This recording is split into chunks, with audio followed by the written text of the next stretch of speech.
sana, pada cabang yang paling rendah pohon di hadapan si nenek, tergantung satu sosok tubuh perempuan. Seutas tali tambang menjirat leher yang mulai membusuk. Di dada perempuan ini ada sebuah kantong terbuat dari jerami. Kantong itu bergerak-gerak seolah ada sesuatu yang hidup di dalamnya.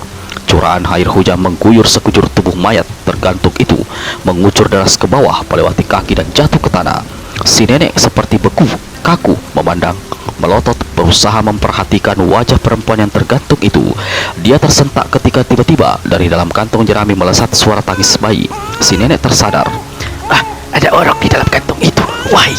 Si nenek terlonjak, kaki kiri dibanting ke tanah. Saat itu juga tubuhnya melayang ke atas, tongkat di tangannya berkelebat. Teras! Tali yang mengikat kantong jerami ke tubuh mayat putus. Mayat tergantung bergoyang-goyang. Di lain kejap, si nenek sudah menginjakkan kakinya kembali di tanah. Di bawah pohon yang besar, kantong jerami diletakkannya di tanah. Lalu dengan tangan gemetar dan dia buka kantong itu. "Wah, demi para dewa, penguasa alam, sungguh tak dapat kupercaya." Perempuan tua itu keluarkan suara lalu jatuhkan diri berlutut. Dari dalam kantong jerami, dia keluarkan satu sosok kecil yang menangis keras dan ternyata adalah satu bayi perempuan. "Wahai anak, berkat apa yang diturunkan para dewa hingga aku menemuimu di tempat ini? Melihat keadaan usiamu belum lagi 2 bulan. Siapa perempuan yang tergantung di pohon itu? Ibumu? Kasihan. Berapa lama kau sudah tergantung di atas pohon, wahai anak? Ah, bagaimana ini? Akan kubawa kemana dirimu? Akan kuapakan engkau, wahai anak? Semoga para dewa memberi petunjuk, wahai." Saat itu, entah bagaimana, si nenek tiba-tiba ingat kembali pada bait-bait nyanyian yang tadi dibawakannya. Tidak. Ini semua pasti petunjuk dari tuntunan para dewa. Si nenek membatin. Diusapnya pipi dan kepala si bayi, lalu dengan hati-hati dimasukkan ke dalam kantong jerami kembali. Saat itulah dia melihat ada sebuah benda kecil di dalam kantong. Ketika diperhatikan, ternyata sebuah batu merah berukir bentuk bunga mawar yang biasa jadikan hiasan rambut perempuan. Si nenek masukkan batu merah itu ke dalam kantong kembali. Perlahan-lahan dia berdiri. Bayi di dalam kantong didekapnya erat-erat di tangan kiri. Sesaat sebelum berlalu, dia memandang ke cabang pohon tempat mayat tergantung. "Wahai perempuan malang di atas pohon, jasadmu telah membusuk, tapi rohmu masih utuh dan bisa melihat serta mendengar. Jika bayi ini adalah anakmu, aku akan membawanya. Bukan mengambil, bukan mencuri. Aku membawanya dengan satu tanggung jawab, akan memeliharanya dan mengasihinya seperti anak dan cucuku sendiri. Wahai roh perempuan di atas pohon, aku pergi sekarang. Relakan bayi ini berada di tanganku dan jangan kau ikut kemana kami pergi." Gadis cantik berpakaian kulit kayu yang diberi jelaga warna biru tegak di atas batu besar di tengah aliran sungai kecil yang mengalir di pertengahan lembah Lai Katak Hijau. Di kedingnya, tepat di pertengahan menempel sekuntum kecil bunga tanjung berwarna kuning. Di sekitarnya ratusan bahkan mungkin ribuan ekor katak hijau yang ukurannya mulai sebesar ibu jari sampai sebesar kelapa tanpa kulit mendekam tak bergerak, tetapi mata binatang-binatang ini memandang tak berkedip ke arah sang dara. "Ibu cinta!" Tiba-tiba ada seruan keras datangnya dari sebuah pohon besar yang tumbuh menjulang di tepi sungai sebelah kiri. Di atas salah satu cabang pohon itu kelihatan duduk seorang nenek, menampilkan satu hal yang luar biasa. Si nenek duduk di satu cabang kecil yang seekor kucing saja jika berada di atas akan merunduk jatuh ke bawah. Nyatanya, si nenek duduk enak-enakan malah sambil enjot-enjotkan tubuhnya, dan cabang itu sama sekali tidak patah. Kalau dia tidak memiliki ilmu meringankan tubuh yang sangat tinggi, tidak mungkin si nenek mampu berbuat seperti itu. Lalu hal kedua yang mungkin bisa membuat orang lain menyaksikan dengan tengkuk merinding ialah keadaan si nenek yang duduk dengan sekujur tubuh digelayungi ratusan katak hijau. Demikian banyak dan rapatnya binatang ini menempel di kepala dan tubuh si nenek hingga hanya sepasang mata dan lubang hidung dan mulut si nenek saja yang tidak tertutup katak-katak hijau itu. Mendengar si nenek berseru menyebut namanya, gadis di atas batu mendongak dan palingkan kepala sedikit. "Apakah kau sudah siap?" Saya siap, wahai nenek lembah Lai Katak Hijau." Suara si gadis nyaring tapi tidak terasa adanya sesuatu yang menggelegar yang disertai hawa kekerasan. "Ingat lo cinta, kau boleh bertahan, boleh balas menyerang, tapi tidak satupun katak itu boleh cedera, apalagi mati. Sesama makhluk hidup adalah bersaudara, kecuali kalau takdir mengatakan lain. Kau hanya boleh mengandalkan tangan kosong. Sumber kekuatanmu adalah cinta dan kasih sayang." "Saya ingat, Nek. Saya perhatikan." Nenek di atas pohon yang disebut dengan nama Nenek Lembah Lai Katak Hijau acungkan tongkat bambu kuning di atas tangan kanannya, lalu dari mulutnya keluar suitan keras. Mendengar uswitan itu, ratusan kata yang ada di santero tempat-tempat yang sejak tadi menempel di tubuh si nenek melesat ke udara, menyerbu gadis tinggi semampai di atas batu di tengah sungai. Walaupun menyerang cuma kodok, tapi gigitan dan cakaran cukup berbahaya. Apalagi jumlahnya demikian banyak, bisa-bisa sekujur sosok si gadis hanya tinggal tulang belulang, sementara kulit dan dagingnya hancur ludes digerogoti. Anehnya, gadis di atas batu di tengah sungai perhatikan wajah penuh senyum, lalu dua tangannya dikembangkan ke depan. Dua telapak terbuka, gerakan tangannya, dorongan dua telapak tangan dengan jari-jari yang bergerak tiada henti serta geseran sepasang kaki berbetis putih dan bagus, nyaris merupakan gerakan seorang penari yang penuh kelembutan. Dari dua telapak tangan yang terbuka dan mengandung tenaga dalam tinggi, keluar tiupan angin yang sama sekali tidak keras, tapi beda tiupan angin lembah di pagi hari penuh kelembutan. Kalian semua sahabat-sahabatku, tidurlah. Terjadilah hal yang aneh. Sukar dipercaya, tiupan angin lembut yang keluar dari dua telapak tangan si gadis membuat ratusan katak melayang jatuh dan secara perlahan-lahan. Di atas batu, di dalam air atau di tanah. Ada juga yang menyangsang di semak belukar atau jatuh di atas pohon. Semuanya diam tak bergerak. Sepasang mata mereka terkatup, alias benar-benar tidur. Ternyata ada beberapa ekor katak yang berhasil lolos, menyusup dan hinggap di tubuh si gadis. Ah, kalian anak-anak nakal, tidurlah. Si gadis usap kepala katak-katak itu. Semuanya masih menempel di tubuhnya, tapi begitu diusap langsung diam tertidur. Satu demi satu, sang Dara ambil binatang-binatang itu lalu meletakkannya di atas batu. Di atas cabang pohon, nenek lembalai katak hijau tertawa terkekeh-kekeh sambil uncang-uncang kedua kakinya yang hanya tinggal kulit pembalut tulang. Bagus, bagus. Tidak seekor pun kataku yang terluka. Tapi menyuruh mereka tidur terus-terusan tidak baik. Lucinta, lekas kau bangunkan mereka. Akan saya bangunkan, Nek, jawab si gadis lagi-lagi dengan senyum menghias wajah. Lalu dia bertepuk 3 kali dan berteriak nyaring. Wahai para sahabat, hari sudah siang, lekas bangun. Suara mengorek terdengar di mana-mana. Semua katak yang tadi diam tertidur kini gerakan kepala, kedipkan mata lalu melesat kian kemari. Puluhan diantaranya kembali hinggap di sekujur kepala dan muka si nenek. Bocah-bocah nakal, kalian pergilah dulu, bermain-main sambil mencari makan. Aku perlu membicarakan sesuatu dengan Lucinta. Mendengar ucapan si nenek, puluhan katak yang menempel di kepala dan badannya segera melesat pergi. Si nenek sendiri melompat turun dari cabang pohon. Dia memberi tanda pada si gadis lalu melangkah terbungkuk-bungkuk memasuki gua. Si nenek pandangi wajah gadis cantik di hadapannya dengan sepasang mata berkaca-kaca. Yang dipandang sendiri saat itu berulang kali mengusap air mata yang meluncur jatuh ke pipinya seolah tak mau berhenti. Wahai, nenek pemelihara dan tempat saya berlindung selama berbilang tahun. Mengapa baru pada saat saya hendak kau lepas pergi, kau menuturkan riwayat hidup saya? Mengapa tidak dari dulu-dulu kau ceritakan pada saya? Wajah perempuan tua itu tampak tambah rawan. Bagaimanapun dia berusaha, namun air mata akhirnya tumpah juga ke pipinya yang keriput. Dengan tangan kirinya dibelainya rambut si gadis. Wahai cucuku Lucinta, jangan kau bersalah, duga berburuk sangka. Tidak ada maksud yang tidak baik dari semua apa yang kulakukan. Jika riwayatmu kuceritakan sejak kau masih kecil, maka berarti kau telah memberikan satu ganjalan pahit dalam jalan kehidupanmu.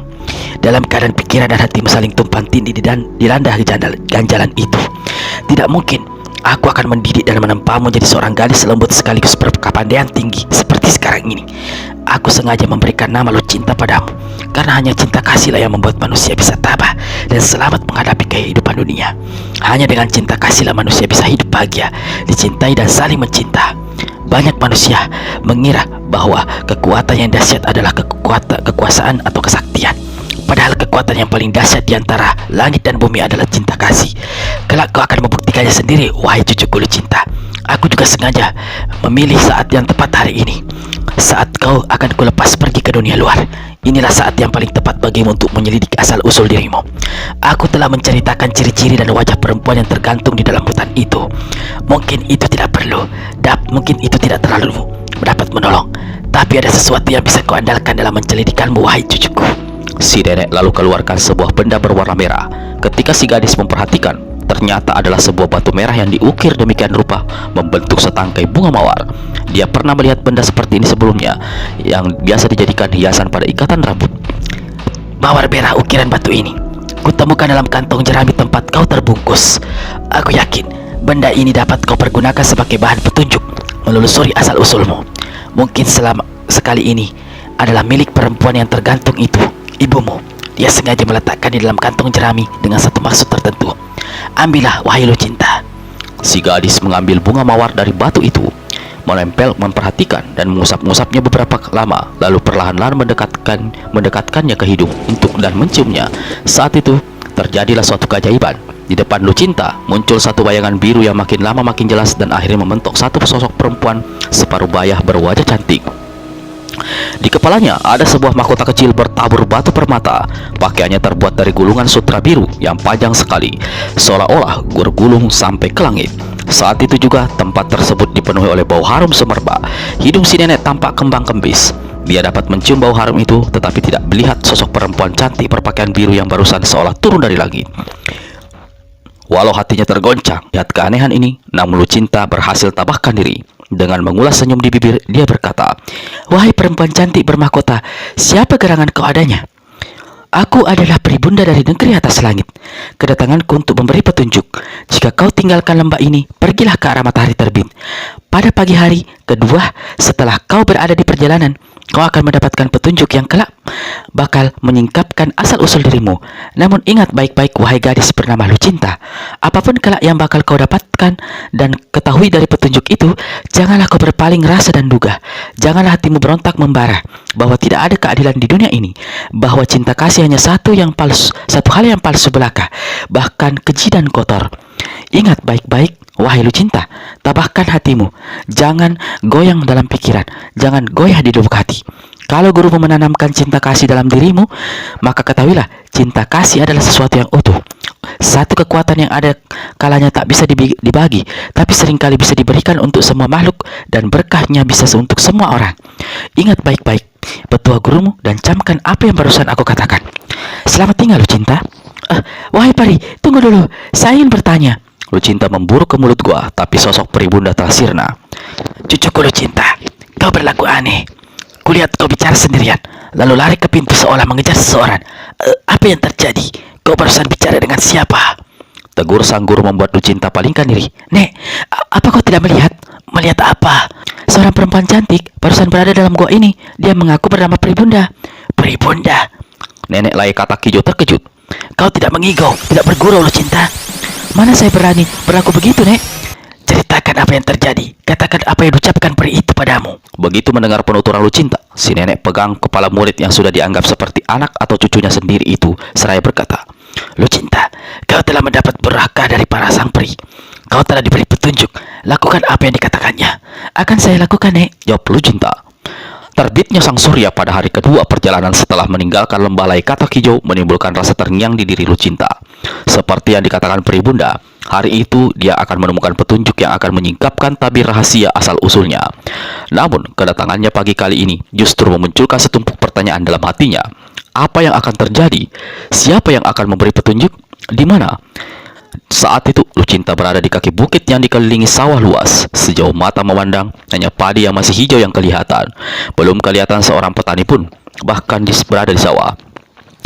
Lucinta berdiri dekat sebuah danau, memandang ke langit bersih, memperhatikan serombongan burung terbang ke arah selatan. Dalam keadaan seperti itu, tiba-tiba ada sambaran angin. Lucinta cepat berpaling. Satu bayangan berkelebat, tahu-tahu satu sosok telah berdiri berkacak pinggang di danau. Sebagai murid nenek sakti dari lembah Lai Katak Hijau, Lucinta telah digembleng menjadi seorang gadis lembut tapi berhati tabah. Walau baru beberapa hari saja berada di dunia luar yang serba asing baginya, namun kemampuan bersikap waspada membuat dia tidak merasa takut akan hal apapun.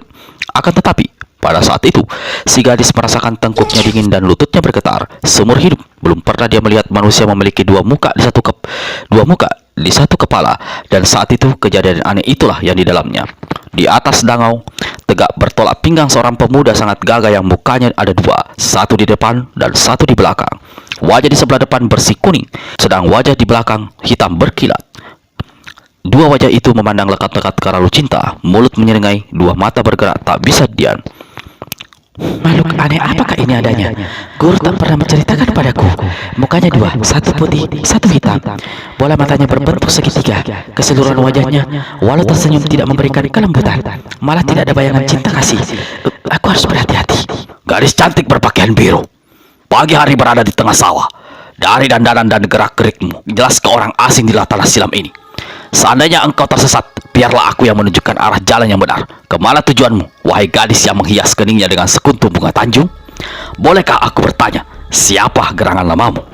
Lucinta memandang dengan tersenyum, membuat orang di atas dango yang bukan lain adalah hantu muka dua tambah berkobar hasrat kejinya. Seperti diketahui, hantu muka dua memiliki kemampuan merubah-rubah dua wajah di kepalanya. Jika dua wajah muncul dalam rupa pemuda gagah, maka itu berarti dia terangsang untuk bercinta.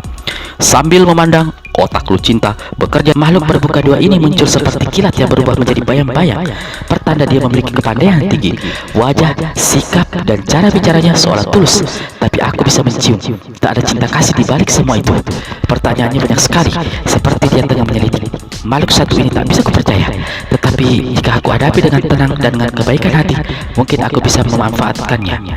Mungkin dialah petunjuk yang diberikan peri bunda, orang yang akan menyingkap tabir asal-usul diriku. Lucinta tampak tersenyum.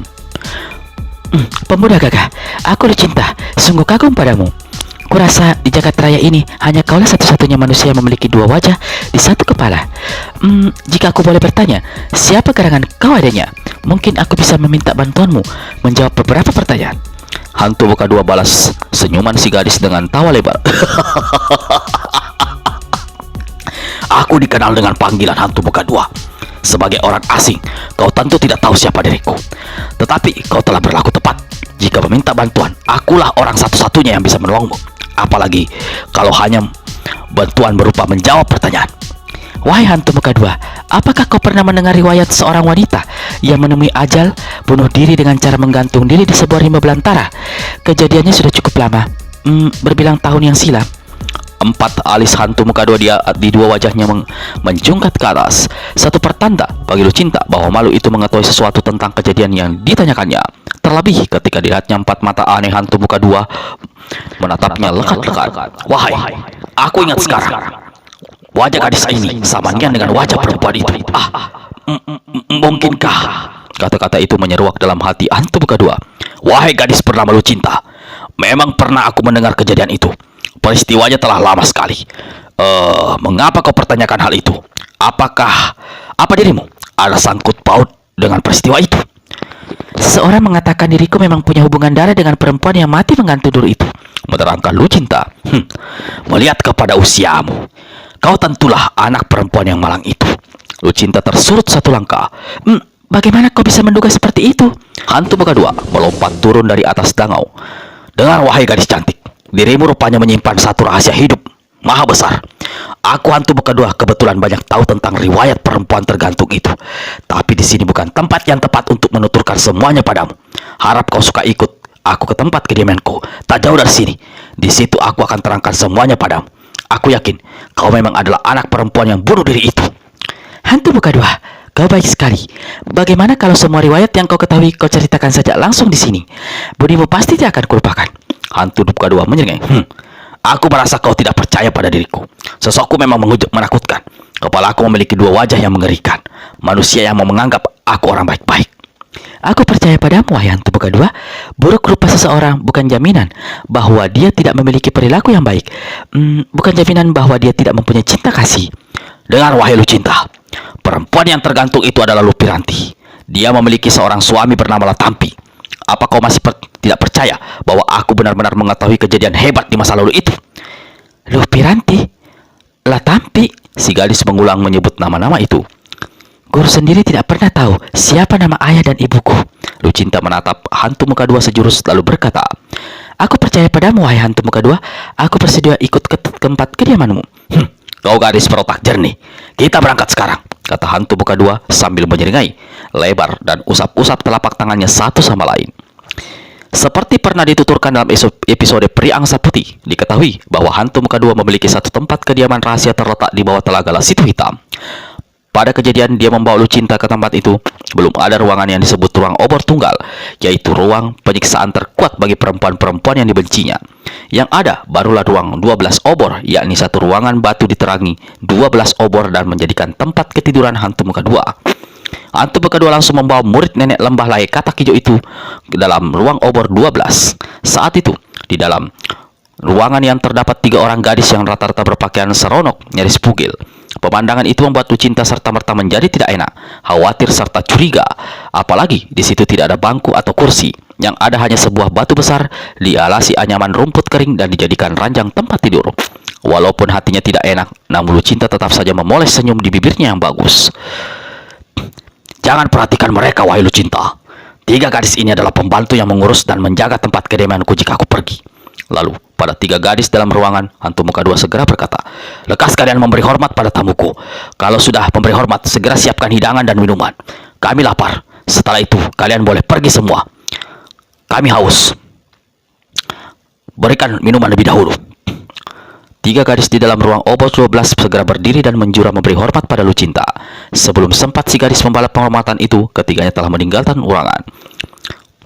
Wahai hantu muka 2, kita telah berada di tempat kediamanmu. Apakah kau bisa segera memulai keterangan tentang orang-orang bernama Latampi dan Lupiranti itu? Lucinta gadis baik dan cerdik. Mengapa terburu-buru? Kau perlu istirahat barang sebentar. Lagi pula apa salahnya menunggu sampai pembantuku sedang membawa makanan minuman untuk kita. Kalau begitu katamu, aku menurut saja. Tetapi kalau begitu kau selesai minum, harap kau suka memberi keterangan. Jangan khawatir, wahai Lucinta, 1.000.000 keterangan akan kuberikan padamu. Walaupun mulutku harus bicara sampai pagi besok dan pagi besoknya lagi. Lelaki mana yang tidak mau bertutur cakap dengan gadis secantikmu, walau tidak tidur sekalipun sampai berhari-hari. Lucinta tersenyum. Salah satu dari 3 gadis muncul dan masuk ke dalam ruang 12 obor. Dia membawa satu nampan kayu di mana terletak 2 cangkir tanah berisi minuman yang mengepulkan asap dan bau enak segar. 2 gelas tanah itu diletakkan di atas ranjang batu. Ketika Lucinta memandang kepadanya, gadis ini kedipkan matanya 3 kali berturut-turut. Wahai, apa arti kedipan mata gadis itu? Pikir Lucinta. Lekas kau keluar dari sini, hantu muka 2 membentak. Gadis pembawa minuman serta-merta menghambur pergi. Sambil tersenyum, hantu muka 2 kemudian berkata pada Lucinta, ini minumanmu. Teguk sampai habis, kau tentu haus dan letih. Hantu muka 2 lalu ambil salah satu gelas tanah dan memberikannya pada Lucinta. Dia sendiri mengambil gelas kedua langsung meneguk isinya sampai habis. 2 pasang matanya kelihatan membersihkan sinar aneh. Dua wajahnya kelihatan merah. Di dalam tubuhnya, darahnya mengalir makin cepat dan tambah panas. Hal itu disebabkan dalam minuman yang diberikan si pembantu untuknya. Sesuai dengan kebiasaan hantu muka 2, mempergunakan sejenis bubuk yang dapat memberi kekuatan seperti kuda setan pada dirinya. Secara diam-diam, dia juga telah memerintahkan para pembantu untuk membubuhi sejenis serbuk perangsang di dalam minuman yang disuguhkan pada tamu perempuan. Pembantu yang membawa minuman tadi dan mengetahui hal itu serta hibah hati melihat Lucinta yang kelak bakal menerima perbuatan aib dari hantu muka 2, berusaha memberi peringatan dengan kedipkan mata tadi. Hanya sayang Lucinta tidak mengetahui apa arti isyarat tersebut. Harap kau suka minum yang disuguhkan sebagai tanda penghormatan padaku selaku tuan rumah. Kau tuan rumah yang baik, kata Lucinta. Sebentar lagi akan ku minum. Saat ini aku belum begitu haus. Sementara itu, apakah kau bisa memberi keterangan yang kau janjikan? Teguk habis dulu minumanmu, baru aku memberi keterangan, jawab hantu muka 2. Suaranya mulai kasar dan tampangnya agak beringas. Kulit mukanya sebelah depan tampak merah, sedang sebelah belakang tampak menghitam. Sebentar lagi pasti ku minum. Kalau kau tak suka meneguk minuman itu, serahkan gelas itu padaku, kata hantu muka 2 pula. Lalu gelas di tanah dirampasnya dari tangan Lucinta. Gadis cantik, kau datang ke tempat yang salah. Wahai, apa maksudmu hantu muka 2? Tanya Lucinta. Maksudku ini. Hantu muka 2 gerakan tangannya yang memegang gelas tanah. Minuman yang ada dalam gelas itu melesat ke muka Lucinta. Sebagian diantaranya ada yang masuk ke dalam mulutnya, tapi tidak sampai tertelan. Hantu muka 2, mengapa kau berlaku kasar? Berseru Lucinta. Pada saat itu, hantu muka 2 sudah mendobraknya, memeluk penuh nafsu dan mencium wajahnya dengan beringas. Wahai, ternyata dirimu begini adanya, seru Lucinta yang kini sadar kalau dirinya telah terjebak. Dengan tangan kanannya bergerak, telapak menempel di perut hantu muka 2. Begitu dia mendorong, terpekiklah hantu muka 2. Tubuhnya terpental dan terbanting ke dinding batu. Pukulan kasih mendorong bumi, seru hantu muka 2 dengan wajah kaget, dan 2 muka di kepalanya langsung berubah menjadi kakek-kakek pucat pasi. Sambil pegangi perut yang berdenyut sakit, sementara tulang punggung terasa hancur, kemarahan meluap dari dalam diri hantu muka 2. Saat itu juga, 2 mukanya kembali berubah. Kali ini berubah menjadi 2 muka raksasa mengerikan. Pukulan itu hanya dimiliki oleh nenek keparat di lembah katak. Berarti kau adalah muridnya nenek lembah Lai Katak Hijau. 2 kali Lucinta terkejut. Pertama, ketika hantu muka 2 mengetahui pukulan barusan dilepaskannya.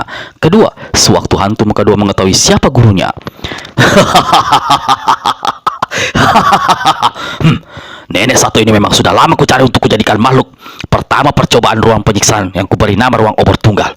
Sekarang rezeki besar di depan mata. Tahu, kau muridnya si Lai Katak Hijau.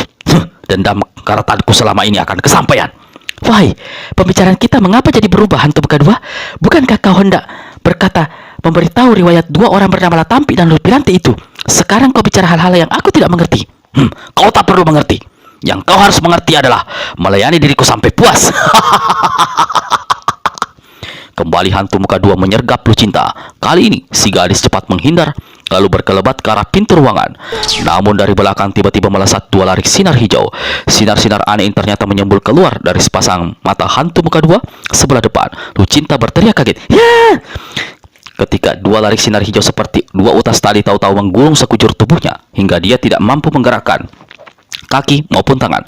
Sekali hantu muka dua menyentakkan kepalanya, tubuh Lucinta terlempar ke atas ranjang batu dan masih dalam keadaan terikat dua larik sinar hijau itu. Makhluk jahat, apa yang hendak kau lakukan padaku? Teriak Lucinta.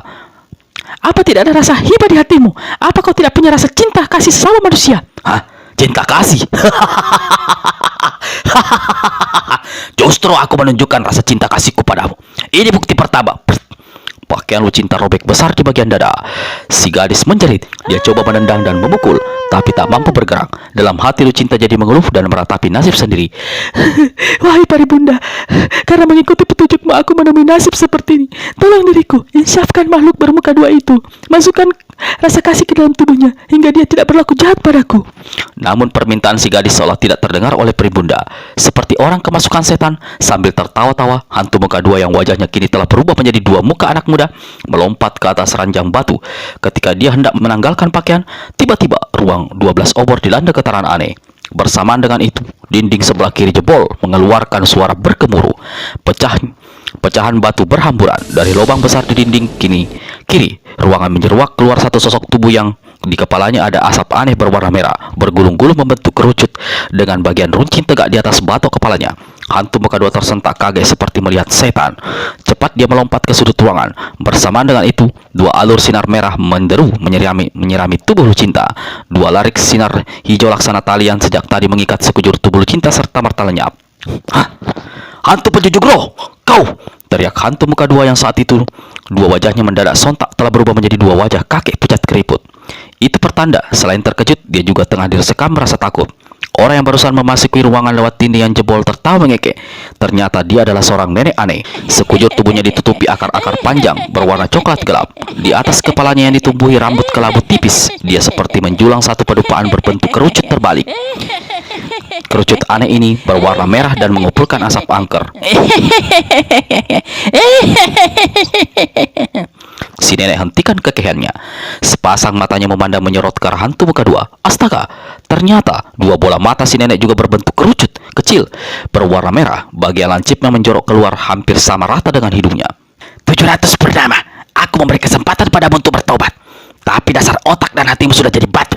Kau telah melakukan itu. Kau tetap gentayangan dengan wujud hantu muka dua, menyebar malapetaka di 8 penjuru angin. Nenek keparat, kalau saja aku tidak punya pantangan membunuh perempuan, pasti sudah kuhabisi dirimu saat ini juga. Teriak hantu muka dua. Kau takut membunuh perempuan? Anggap saja aku ini laki-laki. Lihat diriku. Fus. Asap merah di atas kepala si nenek yang berbentuk kerucut mengepul tinggi ke atas, menyontak langit-langit ke ruangan batu. Ketika asap itu kembali ke bentuknya semula, maka keadaan si nenek telah berubah menjadi seorang laki-laki separuh baya tegak berkaca pinggang. Nah, aku sudah menjadi laki-laki. Apa kau masih takut membunuhku? Perempuan jahanam, aku bersumpah akan menjeblaskanmu ke dalam ruang penyiksaan abadi. Teriak hantu muka dua, lalu tangannya bergegas di balik pakaian. Satu kepulan asap hijau pekat membumbung menutupi pemandangan. Sosok hantu muka dua berkelebat lenyap ke arah pintu ruangan. Kau kira kali ini bisa lolos dari tanganku? Tempat untuk rohmu sudah kusediakan di atas kepalaku. Teriak hantu penjunjung roh yang saat itu telah berubah menjadi bentuknya semula, yaitu seorang nenek berambut kelabu. Dia berkelebat ke pintu ruangan berusaha mengejar.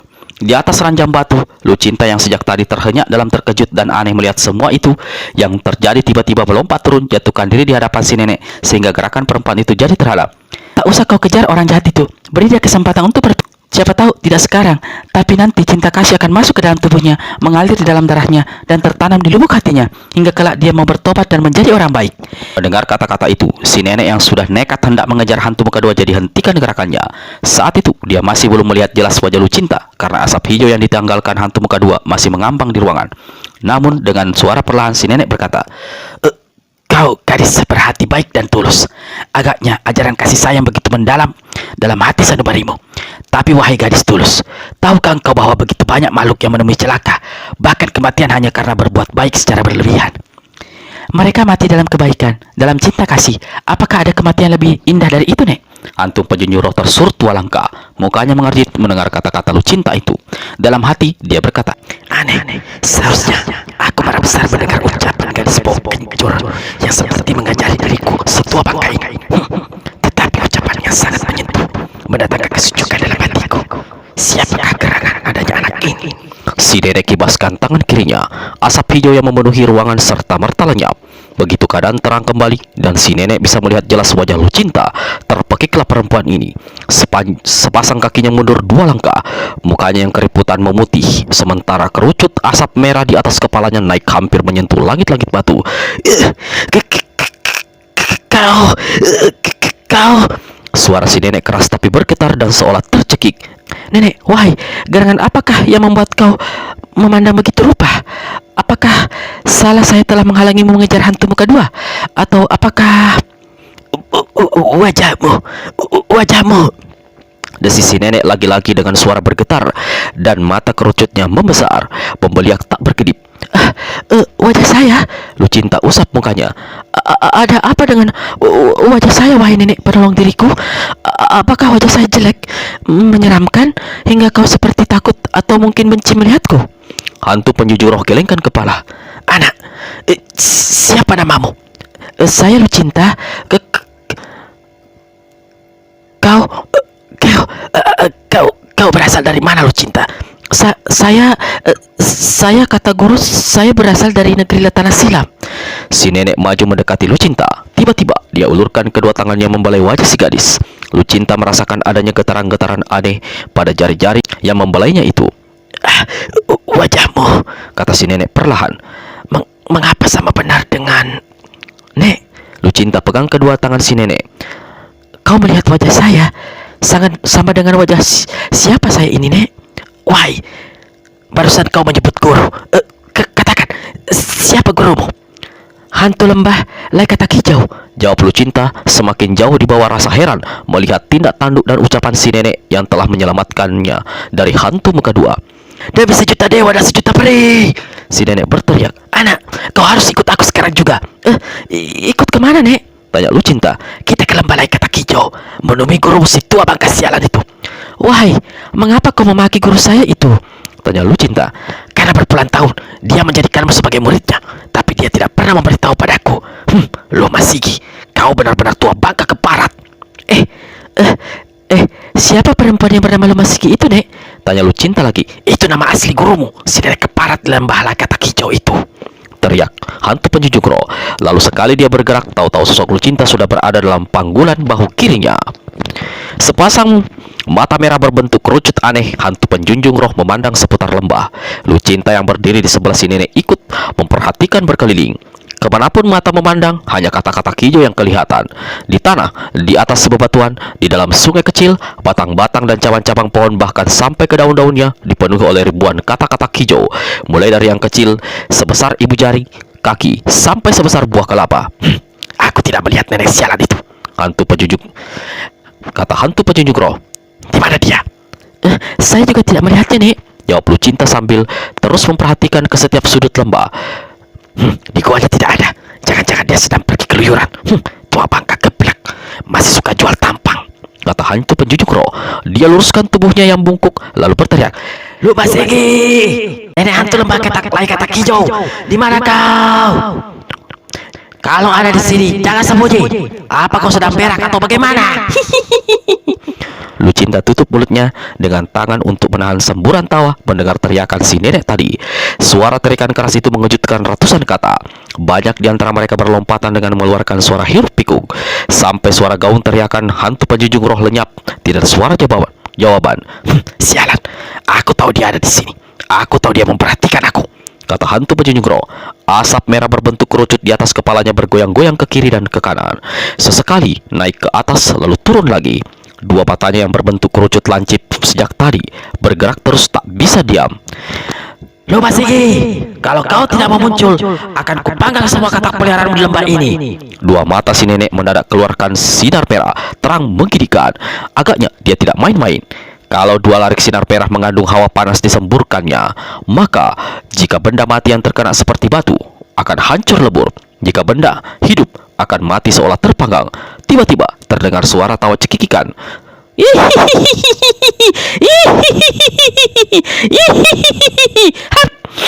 Tumpukan katak hijau yang ada di tengah sungai kecil kelihatan bergerak, bangkit membentuk sosok manusia yang ditempeli ratusan katak hijau. Hanya mata, hidung, dan mulutnya saja yang kelihatan. Inilah dia, si nenek hantu lembah lay katak hijau yang tubuhnya tertutup oleh katak-katak peliharaannya.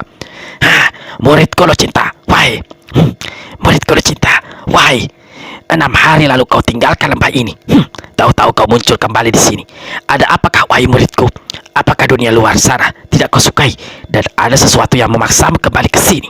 Hantu penjunjung roh yang berdiri sebelah cinta serta merta menjadi jengkel. Jelas-jelas aku berada di sini, tegak di samping muridnya. Masakan dia tidak melihat? Si nenek sialan ini benar-benar melecehkan diriku.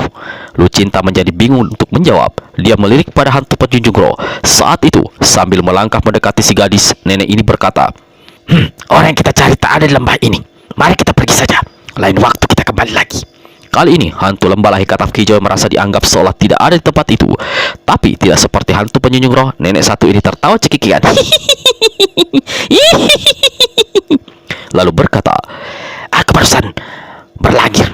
Mataku masih tertutup pewangian lulur. Harap maafkan kalau tidak melihat muridku datang membawa seorang tamu agung. Leonik alias hantu penjunjung roh. Sifat dan keadaanmu masih saja tidak berubah. Masih cepat naik darah, lalu bicara ngaco. Puluhan tahun sampai saat ini, kau masih saja menjunjung asap merah itu. Apa yang kau panggang di atas kepalamu? Daging? Tidak. Ikan pun tidak. Tampang hantu penjunjung roh menjadi kelam membesi. Melihat hal ini, Lucinta segera mendahului bicara memberitahu, Nek, aku membawa nenek ini ke sini karena ada sangkut pautnya dengan diriku. Wahai, kau cantik, dia jelek. Bagaimana bisa ada sangkut pautnya? tukas hantu lembah lay katak hijau lalu tertawa cekikikan. Lu Masigi, kau jangan kelewat menghina.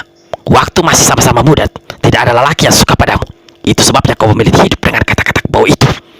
Hei, jangan menghina binatang peliharaanku.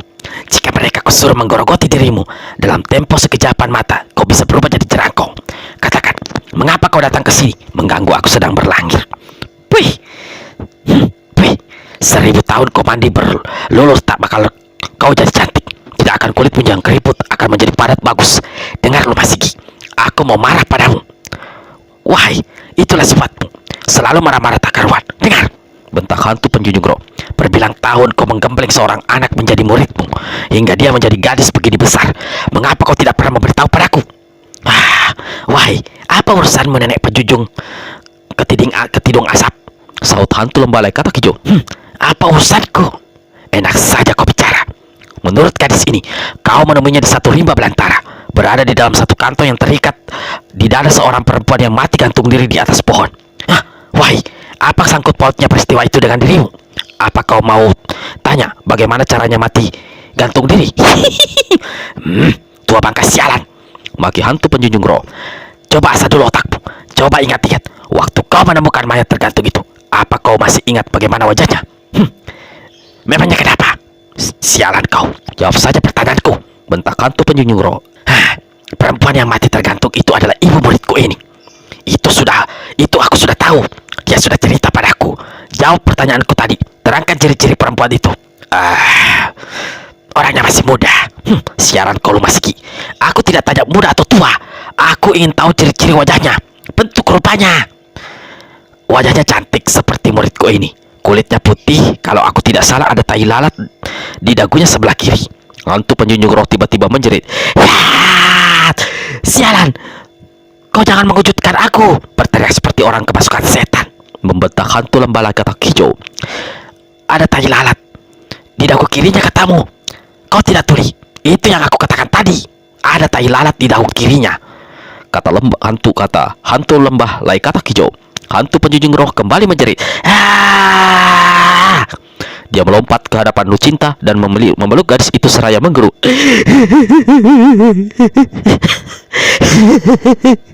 Jangan-jangan kau ini, wahai, aku tidak bersaksi. Pasti kau adalah anaknya. Kau adalah anak Roh Piranti, perempuan muda yang mati bunuh diri itu. Wajahmu sama dengan wajahnya, tidak beda sedikit pun. Wahai anak, kau adalah cucuku. Lucinta merasa seperti mendengar suara halilintar yang mengejutkan. Nek, kau pasti akan apa yang kau ucapkan barusan? Yakin? Aku yakin sejuta yakin. Kau adalah putri anakku Roh Piranti. Engkau adalah putri anakku Roh Piranti. Hantu lembah lai kata hijau melangkah keluar dari dalam sungai. Lucinta, apakah kau masih menyimpan benda yang kutemukan dalam kantong gendongan itu? Saya masih menyimpan, Nek. Saya masih menyimpannya, Nek. Jawab Lucinta. Keluarkan dan perlihatkan padanya. Dengan tangan gemetar, Lucinta keluarkan batu merah yang diukir berbentuk bunga mawar, lalu diperlihatkannya pada hantu penjunjung roh. Untuk kesekian kalinya, si nenek terpekik lalu jatuh berduduk.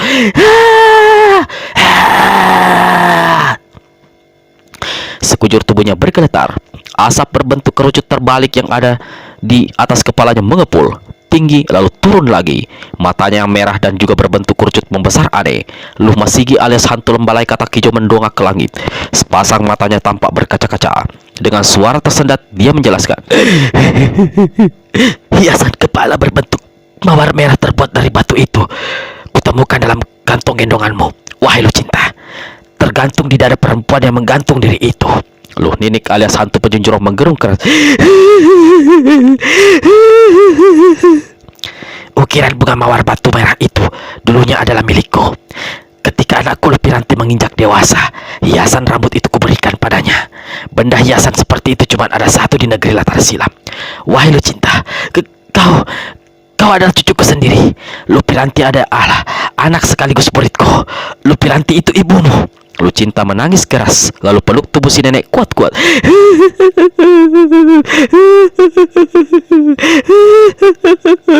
Di tepi sungai kecil, hantu lembalai katak hijau jatuh berlutut, memperhatikan dua orang yang berpelukan dan bertangisan di depannya dengan seribu rasa.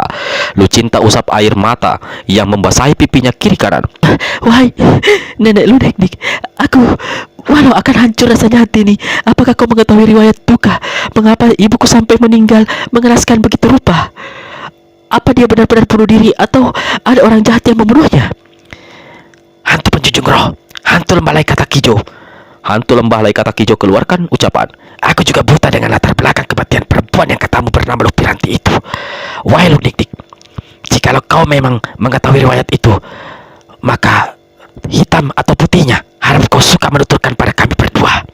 Hantu penjunjung roh usap mukanya berulang kali. Cucuku Lucinta, aku memang tahu rahasia riwayat kematian ibumu. Tapi apakah kau bisa tabah mendengarkannya jika aku memberitahu? Saya akan tabah, Nek. Ceritakan padaku semuanya, jawab Lucinta.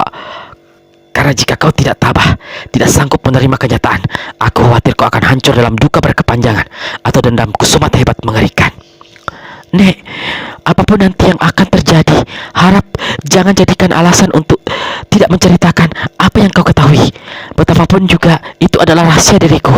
Apakah kau tega melihat diriku yang seolah sebatang kara ini tenggelam terus dalam kegelapan seumur umur? Lunik alias hantu penjunjung roh memandang pada nenek lembah lai katak hijau. Guru yang memelihara dan menggembleng Lucinta sejak kecil ini anggukan kepala. Ceritakan semuanya pada Lucinta. Jangan ada yang disembunyikan. Bertahun-tahun aku menggembleng dan menempanya sehingga menjadi seorang gadis kokoh jasmani maupun rohani. Muridku akan sanggup menerima kenyataan betapapun pahitnya. Si nenek berjuluk hantu penjunjung roh menghela nafas selalu menganggukkan kepala. Baiklah, akan kuceritakan semuanya. Dua mata si nenek bernama Lunik yang berbentuk kerucut aneh itu melesat masuk ke dalam. Kelopak mata menutup. Beberapa saat lamanya dia kelihatan duduk tak bergerak dengan mata terpejam. Sepertinya tengah berusaha memusatkan pikiran, mungkin juga berusaha menguatkan hati.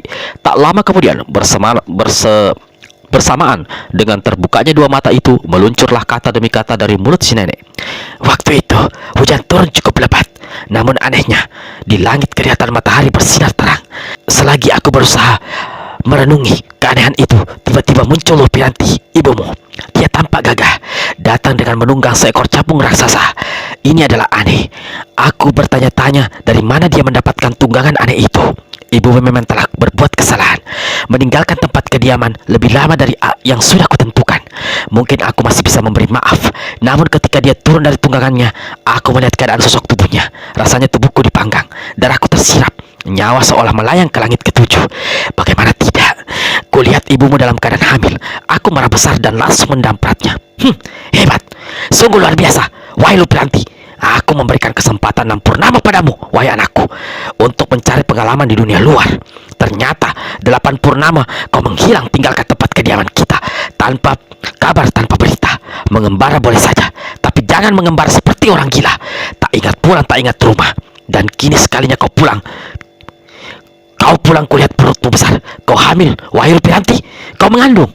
Sepasang mata berbentuk kerucut merah nenek berjuluk hantu penjunjung roh itu mencuat keluar. Pari kepalanya yang ada asap berbentuk kerucut berbalik mengepul asap merah. Dengan suara bergetar, hantu penjunjung roh lanjutkan ucapannya.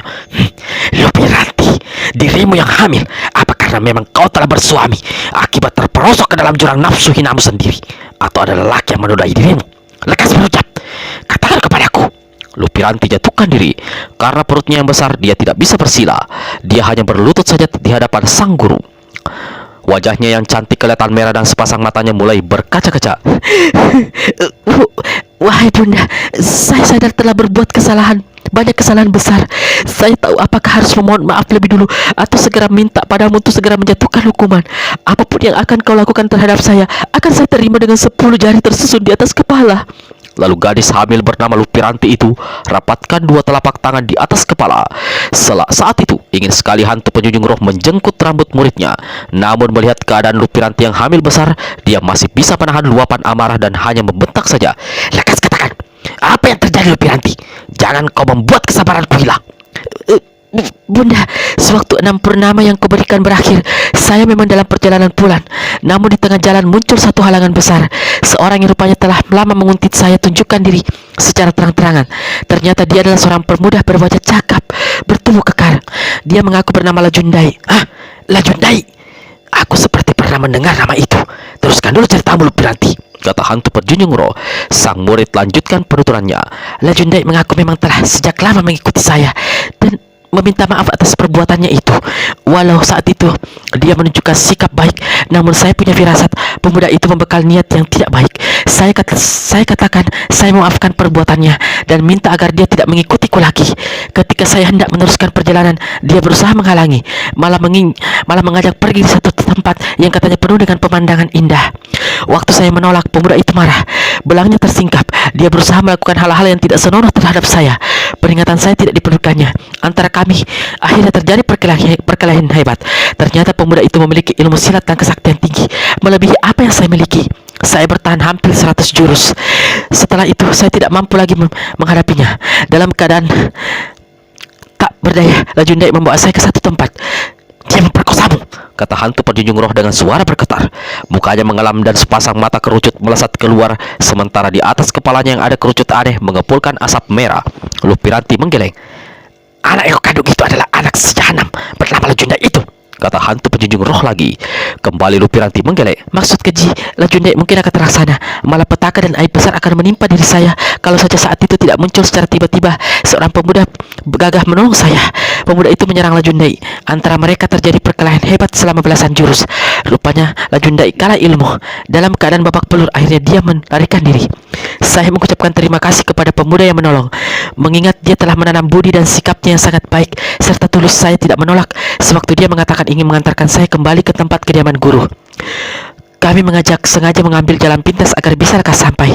Namun di tengah jalan kami dilanda hujan lebat yang turun terus-menerus selama beberapa hari, disertai banjir besar. Kami terpaksa mencari tempat perlindungan di dalam sebuah gua di puncak bukit. Di tempat itu kami... Lupiranti tersendat-sendat. Kepalanya tertunduk, sepasang matanya menatap sayu ke tanah. Di dalam gua itu kami melakukan sesuatu yang hanya boleh dilakukan oleh orang-orang yang telah menjadi suami istri. Kami... Lupiranti teteskan air mata, tapi cepat diusapnya. Begitu sadar kalau kami telah melakukan satu kesalahan dan dosa besar, kami berdua menjadi sangat takut. Walau pemuda itu mengatakan akan bertanggung jawab atas apa yang telah diperbuatnya dan bersumpah tidak akan meninggalkan saya, namun saya begitu takut hingga tidak berani meneruskan perjalanan pulang. Lebih-lebih ketika saya menyadari akibat hubungan dalam goa itu ternyata saya telah mengandung. Kami memutuskan untuk menemui seorang nenek yang biasanya menjadi ketua adat pernikahan. Kami meminta bantuan nenek itu untuk menikahkan kami dengan beberapa orang saksi. Kami kemudian dinikahkan. Sementara itu, pemuda yang telah menjadi suami saya berulang kali membujuk agar saya mau menemui guru. Mengapa dia tidak membawa menemui orang tuanya saja? Memotong hantu penjunjung roh. Menurutnya, dia tak punya ayah lagi. Ibunya pun tidak tahu berada di mana. Entah masih hidup atau sudah mati. Setelah berulang kali mendesak dan membujuk, akhirnya saya mau juga mengikuti permintaan suami saya. Datang dan memenuhi bunda di sini. Hantu penjunjung roh menatap anak yang sekaligus muridnya itu beberapa saat lalu melangkah mondar-mandir. Dari mulutnya tiada henti keluar suara tak jelas karena hanya bergumam saja mendengar kedengaran. Tiba-tiba dia membalik memandang kepada anaknya. Luminati, kau belum mengatakan siapa nama pemuda suamimu itu? Dia bernama Latampi, wahai bunda. Siapa? Suara hantu penjunjung roh keras lalu bisa luar biasa membuat Lupiranti tersentak kaget.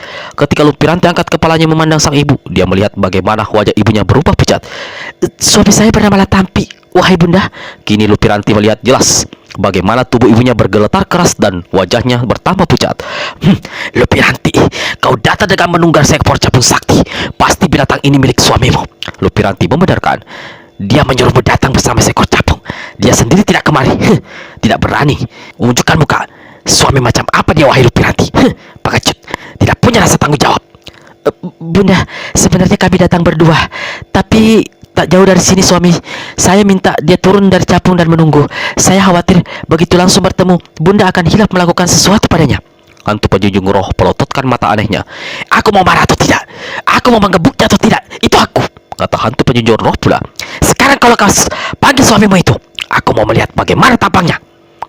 Bunda, kalau kau mau berjanji. Setan alas, aku tidak mau berjanji apa-apa. Kalau aku mau menghajarnya, aku lakukan. Siapa yang berani menghalangi? Kau. Walau bingung, akhirnya Lupiranti melangkah mendekati capung raksasa yang tadi ditungganginya. Lai capung, pergilah temui suamiku Latampi. Bawa dia kemari. Capung raksasa memutar kepalanya ke kiri dan ke kanan tanda mengerti. Lalu binatang ini kepakkan sayap-sayapnya. Tubuhnya yang raksasa membumbung ke angkasa. Lunik-nik alias hantu penjunjung roh sesaat tegak termanggu. Hatinya berulang kali berkata, nama bisa saja sama. Nama bisa saja sama. Aku berharap. Wahai. Tak lama menunggu, Lai Capung muncul kembali membawa penunggang seorang lelaki muda berwajah gagah.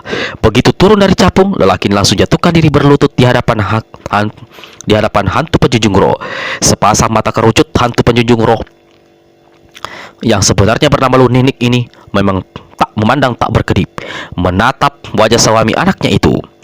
Dalam hati dia berkata dengan nada penuh guncangan. Demi semua dewa dan semua peri, why? Mengapa wajahnya sama benar dengan Lasegara, suami keparat itu? Orang muda, benar kau bernama Latampi? Benar kau telah menikahi anakku Lupiranti, walaupun ting duluan? Hantu penjunjung roh, wajah lelaki muda di hadapan hantu penjunjung roh kelihatan menjadi merah. Tanpa angkat kepalanya, orang ini menganggukkan kepala. Benar wahai bunda, Saya bernama Latampi dan Lupiranti adalah istri saya. Saya datang untuk meminta maaf. Jangan bicara segala maaf dulu. Aku ingin menyelidik perihal dirimu. Siapa ibumu? Maafkan saya ibunda. Saya tidak tahu siapa nama ibu saya dan di mana dia sekarang. Ayah tidak pernah mengatakan apa-apa. Lalu siapa nama ayahmu? Tanya Luninik yang saat itu mendadak saja merasa dadanya sesek. Ayah bernama Lasegara, jawab Latampi. Dua kaki hantu penjunjung roh tersurut dua langkah. Dari tenggorokannya keluar suara parau. Mata kerucutnya melesat keluar lalu masuk kembali. Tubuhnya terhuyung. Bunda, wajahmu pucat sekali. Apakah kau sakit, wahai bunda? Tanya Lupiranti sambil bangkit berdiri dan memegang lengan Luninik. Aku tidak apa-apa, ucap Luninik. Suaranya jelas terdengar bergetar. Latampi, berdirilah, putar tubuhmu, hadapkan punggungmu ke punggungku. Tiba-tiba Luninik berkata, walau tidak mengerti apa maksud mertuanya itu, namun Latampi lakukan apa yang dikatakan. Luninik ulurkan tangannya. Pakaian kulit kayu Letampi robek besar di sebelah belakang. Punggung tersingkap lebar. Di punggung itu ada tanda hijau sebesar telapak tangan. Di melihat tanda itu, Lu Nini seperti melihat setan kepala 10. Dia menjerit keras sambil mundur menjauh. Bunda, ada apa? Seluruh Piranti cepat memburu. Letampi, kau adalah wahai para dewa maaf, wahai para peri, mengapa hal ini bisa terjadi? Bunda, Letampi, kau adalah anakku, kau adalah darah dagingku. Lu Piranti yang kau jadikan istrimu adalah adik kandungmu. Habis berkata begitu, hantu penjunjung roh keluarkan suara teriakan dahsyat, lalu roboh tak sadarkan diri. Lu Piranti dan Letampi Laksana mendengar suara halilintar. Keduanya berteriak lalu pula memburuk tubuh Lu Niknik, menubruk tubuh Lu Niknik. Mendengar kisah yang dituturkan si nenek, Lu Cinta sang cucu langsung meratap keras dan jatuhkan diri. Bersimpu di kaki neneknya itu, hantu penjunjung roh pejamkan mata sambil usap-usap kepala cucunya.